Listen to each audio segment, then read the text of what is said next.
नमस्कार दोस्तों, मैं हूं आशुतोष द्विवेदी। आप देख रहे हैं न्यूज़ 29 इंडिया। आज हम राम जन्मभूमि के शिलान्यास के बारे में बात करने जा रहे हैं और इससे जुड़े इतिहास को बताने जा रहा हूं कि राम मंदिर जन्मभूमि के बारे में जो इतना विवादित रहा, हिंदू पक्षकार और मुस्लिम पक्षकारों के बीच में जिस तरीके से कई वर्षों तक यह केस सुप्रीम कोर्ट में चलता रहा और कुछ साधु संतों के द्वारा भी जो बीच में जिनके द्वारा मध्यस्थता की गई, उन सभी के योगदान को इसमें जिस तरीके से समाहित हुआ, उसके बारे में आज हम आपसे बात करने जा रहे हैं। राम राम जय राजा राम, राम राम जय सीता राम, राम राम जय राजा राम, राम राम जय सीता राम, राम राम जय राजा राम, राम राम जय सीता राम, राम राम जय राजा राम, राम राम जय सीता राम, राम राम जय राजा राम, राम राम जय सीता राम, राम राम जय राजा राम, राम राम जय सीता राम। अयोध्या की विरासत जितनी पुरानी है, उतना ही पेचीदा यहाँ की जमीन पर उठा विवाद भी रहा है। सुप्रीम कोर्ट के फैसले के बाद राम मंदिर निर्माण का काम शुरू हो रहा है। प्रधानमंत्री नरेंद्र मोदी 5 अगस्त को राम मंदिर का भूमि पूजन करेंगे।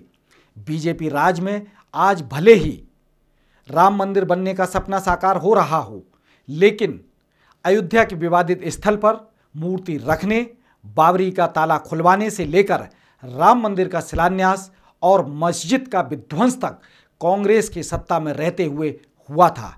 इसके बावजूद आखिर क्या वजह है कि राम मंदिर का क्रेडिट कांग्रेस से ज़्यादा बीजेपी के नाम है?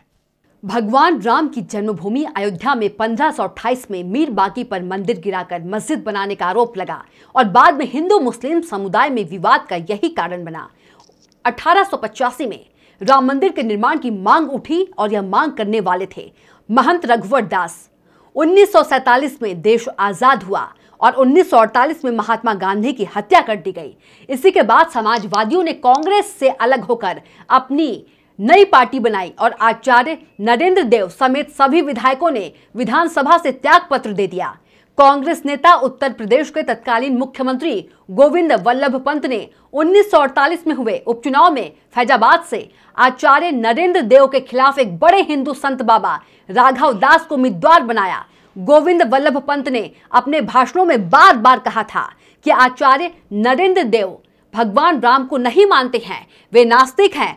मर्यादा पुरुषोत्तम भगवान राम की नगरी अयोध्या ऐसे व्यक्ति को कैसे स्वीकार कर पाएगी? इसका नतीजा रहा कि नरेंद्र देव चुनाव हार गए। बाबा राघव दास की जीत से राम मंदिर समर्थकों के हौसले बुलंद हुए और उन्होंने जुलाई 1949 में उत्तर प्रदेश सरकार को पत्र लिखकर फिर से मंदिर निर्माण की अनुमति मांगी। इसके बाद विवाद बढ़ने लगा तो पुलिस तैनात कर दी गई। तब कांग्रेस का केंद्र से लेकर राज्य तक में राज था।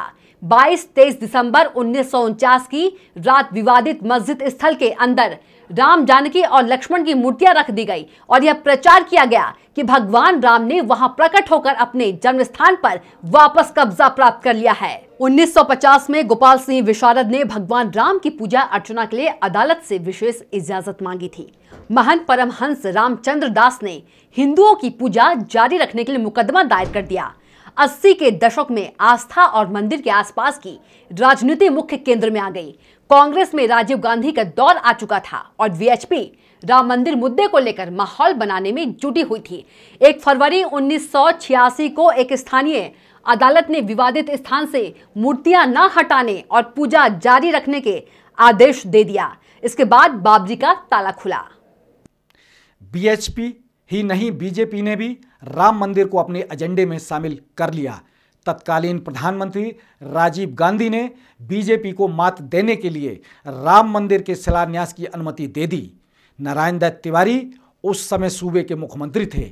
नवंबर 1989 को बीएचपी सहित तमाम साधु संतों ने राम मंदिर का शिलान्यास किया। 1989 के लोकसभा चुनाव प्रचार अभियान की शुरुआत राजीव गांधी ने अयोध्या से की। इसके बाद राम मंदिर के समर्थन में भीड़ जुटाने के लिए बीजेपी ने अपना अभियान शुरू कर दिया। 25 सितंबर 1990 को बीजेपी के वरिष्ठ नेता लालकृष्ण आडवाणी ने अपनी रथ यात्रा की शुरुआत की थी। इसी यात्रा के 2 साल बाद 6 दिसंबर 1992 को कार सेवकों ने अयोध्या में बाबरी विध्वंस किया और विवादित ढांचे को गिरा दिया। यह वह समय था जब केंद्र में नरसिम्हा राव के नेतृत्व वाली कांग्रेस सरकार थी और सूबे में कल्याण सिंह के नेतृत्व में बीजेपी की सरकार। तब से कांग्रेस यूपी में आज तक वापसी नहीं कर सकी है। कांग्रेस नेता कमलनाथ कह रहे हैं कि पूर्व प्रधानमंत्री राजीव गांधी ने साल 1985 में मंदिर का ताला खोल दिया था। उन्होंने 1989 में ही शिलान्यास की बात कही थी, लेकिन हम इसे राजनीतिक मंच पर नहीं लाए। राजनीतिक मंच पर धार्मिक भावना नहीं लानी चाहिए। कांग्रेस ने मंदिर पर कोर्ट के फैसले का सम्मान किया। सभी भारतवासी मंदिर चाहते हैं। जब मंदिर पर सुप्रीम कोर्ट का फैसला हो गया है तो बीजेपी इसे क्यों भुनाने में जुटी हुई है? धार्मिक मामले पर बीजेपी को राजनीति बंद करना चाहिए। राजीव गांधी सरकार में हुआ शिलान्यास। नवंबर 1989 में तत्कालीन राजीव गांधी सरकार ने हिंदू संगठनों को विवादित स्थल के पास शिलान्यास की इजाजत दे दी। माना जाता है कि कांग्रेस सरकार का यह फैसला शाहबानो केस के बाद नाराज हिंदू वोट बैंक और भ्रष्टाचार के आरोपों से घटते जनाधार को अपनी तरफ खींचने के लिए किया था, लेकिन कांग्रेस का दाव उल्टा पड़ा। आडवाणी जैसे नेताओं के साथ बीजेपी पूरे मंदिर आंदोलन को अपनी सियासी धारा में साध चुकी थी। मंदिर आंदोलन के उस उफान पर आडवाणी का बयान तब ऐसा सुना जाता था। तब यह आंदोलन वीएचपी और बजरंग दल जैसे दक्षिणपंथी संगठनों का हुआ करता था। इसके अगुवा अशोक सिंघल और बजरंग दल के युवा अध्यक्ष विनय कटियार सरीखे लोग हुआ करते थे। उस दौर के बदलते सियासी समीकरणों ने लालकृष्ण आडवाणी को इसका सबसे बड़ा चेहरा बना दिया। इसकी बुनियाद 1989 के आम चुनावों में पड़ जाती है, जिसमें 9 साल पुरानी बीजेपी को 85 सीटें मिली। पार्टी ने मान लिया। वीएचपी के राम मंदिर आंदोलन का समर्थन जनता ने स्वीकार कर लिया। अयोध्या की गलियों में राम मंदिर निर्माण का एक बड़ा हिमायती सियासत से भी मिल गया। यह हिमायत पार्टी की सेहत के लिए फायदेमंद था। यह 1989 के चुनावों में दिख चुका था। 2 की जगह 85 सीटें जीतकर बीजेपी तब वीपी सिंह की जनता दल सरकार को समर्थन दे रही थी। उधर मंदिर आंदोलन अपने पूरे उफान पर था। उस आंदोलन की आज से सांप्रदायिक सौहार्द का माहौल गर्म होने लगा था। अयोध्या में उपद्रव और दूसरे इलाकों में भड़की हिंसा में अनुमान के मुताबिक 800 लोग मारे जा चुके थे, लेकिन सरकार में शामिल बीजेपी का रुख मंदिर निर्माण को लेकर जस का तस था। आइए आपको बताते हैं इतिहास के पन्नों में दर्ज कुछ ये तारीखें। 1528 में अयोध्या में बाबरी मस्जिद का निर्माण किया गया। 1949 में बाबरी मस्जिद में गुप्त रूप से भगवान राम की मूर्ति रख दी गई। 1984 में मंदिर निर्माण के लिए एक कमेटी का गठन किया गया। 1959 में निर्मोही अखाड़ा की ओर से विवादित स्थल के स्थानांतरण के लिए अर्जी दी गई, जिसके बाद 1961 में यूपी सुन्नी सेंट्रल बोर्ड ने भी बाबरी मस्जिद स्थल पर कब्जा के लिए अपील दायर की थी। 1986 में विवादित स्थल को श्रद्धालुओं के लिए खोला गया। 1986 में ही बाबरी मस्जिद एक्शन कमेटी का गठन किया गया। 1990 में लालकृष्ण आडवाणी ने देशव्यापी रथ यात्रा की शुरुआत की। 1991 में रथ यात्रा की लहर से बीजेपी यूपी की सत्ता में आई। इसी साल मंदिर निर्माण के लिए देश भर के लिए ईंटें भेजी गई। 6 दिसंबर 1992 अयोध्या पहुंचकर हजारों की संख्या में कार सेवकों ने बाबरी मस्जिद का विध्वंस कर दिया था। इसके बाद हर तरफ सांप्रदायिक दंगे हुए। पुलिस द्वारा लाठीचार्ज और फायरिंग में कई लोगों की मौत हो गई। जल्दबाजी में एक अस्थायी राम मंदिर बनाया गया। प्रधानमंत्री नरसिम्हा राव ने मस्जिद के पुनर्निर्माण का वादा किया। 16 दिसंबर 1992 बाबरी मस्जिद विध्वंस के लिए जिम्मेदार परिस्थितियों की जांच के लिए एमएस लिब्राहन आयोग का गठन किया गया। 1994 इलाहाबाद हाई कोर्ट की लखनऊ पीठ में बाबरी मस्जिद विध्वंस से संबंधित केस चलना शुरू हुआ। 4 मई 2001 स्पेशल जज एसके शुक्ला ने बीजेपी नेता लालकृष्ण आडवाणी, मुरली मनोहर जोशी सहित 13 नेताओं से साजिश का आरोप हटा दिया। 1 जनवरी 2002 तत्कालीन प्रधानमंत्री अटल बिहारी वाजपेयी ने एक अयोध्या विभाग शुरू किया। इसका काम विवाद को सुलझाने के लिए हिंदुओं और मुसलमानों से बातचीत करना था।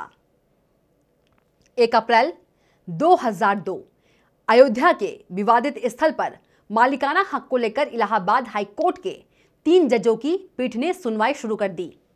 5 मार्च 2003 इलाहाबाद हाई कोर्ट ने भारतीय पुरातत्व सर्वेक्षण को अयोध्या में खुदाई का निर्देश दिया ताकि मंदिर या मस्जिद का प्रमाण मिल सके।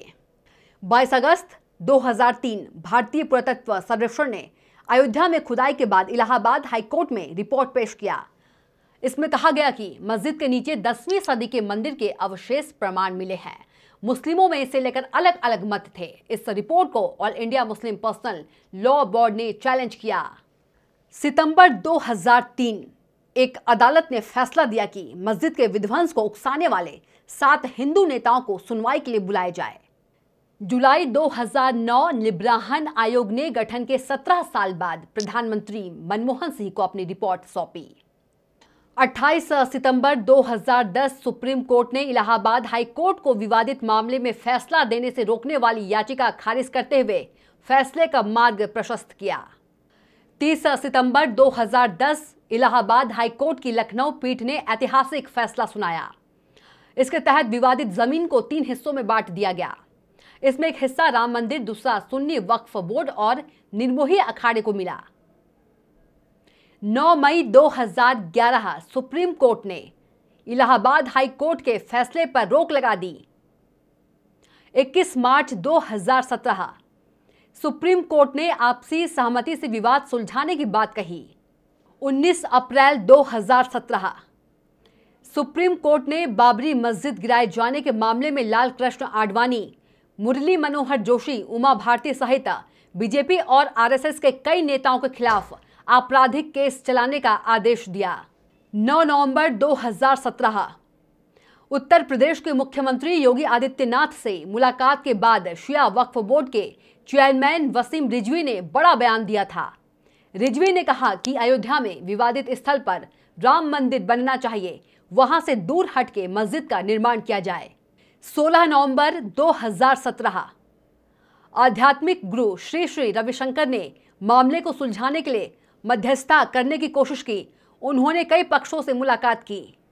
साल 1989 में पालमपुर में बीजेपी के अधिवेशन में पार्टी ने रणनीति बदली और पहली बार औपचारिक तौर पर राम जन्मभूमि की मुक्ति और विवादित जगह पर राम मंदिर के निर्माण की बात कही। यह पार्टी का अहम राजनीतिक एजेंडा बन गया। जिस पार्टी की कमान हिंदुत्व के एक उदार चेहरे के पास थी, उसका प्रमुख एक सख्त चेहरा बन गया। इसके बाद अयोध्या के आसपास की राजनीति का चेहरा हमेशा के लिए बदल गया। 25 सितंबर 1990 को बीजेपी के वरिष्ठ नेता लाल कृष्ण आडवाणी ने अपनी रथ यात्रा की शुरुआत की। एक टोयोटा के ट्रक को रथ की शक्ल दे दी गई। गुजरात में सोमनाथ से उत्तर प्रदेश में अयोध्या के लिए रथ चला। मंदिर के लिए देश भर में समर्थन जुटाने के लिए धर्म और राजनीति का खेल उत्तर प्रदेश में चरम पर था। इस बीच अपना रथ लेकर समस्तीपुर पहुंचे लालकृष्ण आडवाणी को एमवाय फैक्टर पर काम कर रहे लालू ने गिरफ्तार करवा दिया। 1991 में श्री पेरुम्बुदुर में एक चुनावी रैली के दौरान पूर्व प्रधानमंत्री राजीव गांधी की हत्या ने दिल्ली की राजनीति पर पूरी तरह से कब्जे के बीजेपी के पहियों को थोड़ा सुस्त कर दिया। राम मंदिर को लेकर पार्टी के अभियान ने बीजेपी को 1991 के चुनावों में 123 सीटों पर जीत दिलवाई। कांग्रेस को सहानुभूति वोटों का फायदा मिला और उसने अपने सहयोगियों की मदद से सरकार बना ली। लेकिन उत्तर प्रदेश में बीजेपी सत्ता में आ गई। कल्याण सिंह ने मुख्यमंत्री पद की शपथ ली। 1996 और 1999 के दौरान बीजेपी सत्ता में आने में कामयाब रही।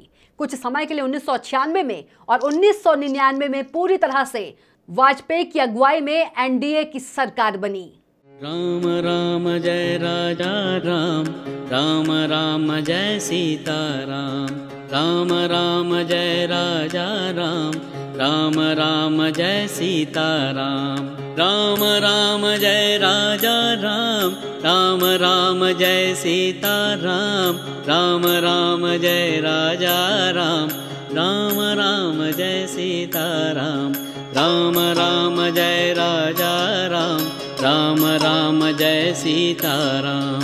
राम राम जय राजा राम, राम राम जय सीताराम।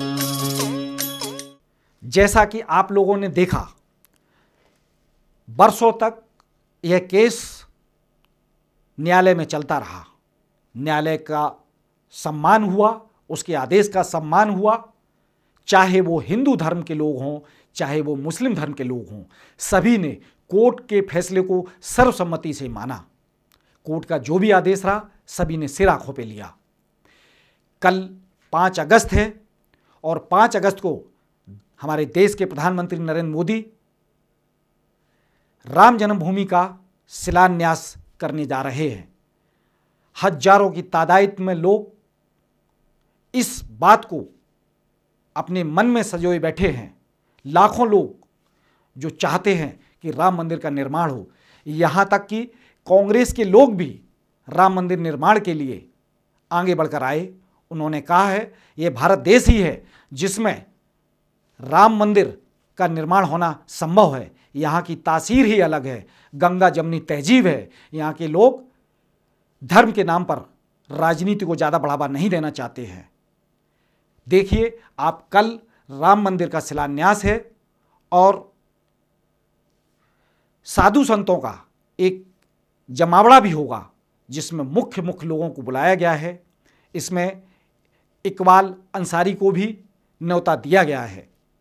वहाँ के महंत के द्वारा सबसे पहले इकबाल अंसारी को एक कार्ड दिया गया है जिसमें उनको आमंत्रित किया गया है और राम जन्मभूमि के निर्माण में उन्होंने भी दिल खोलकर स्वागत किया है।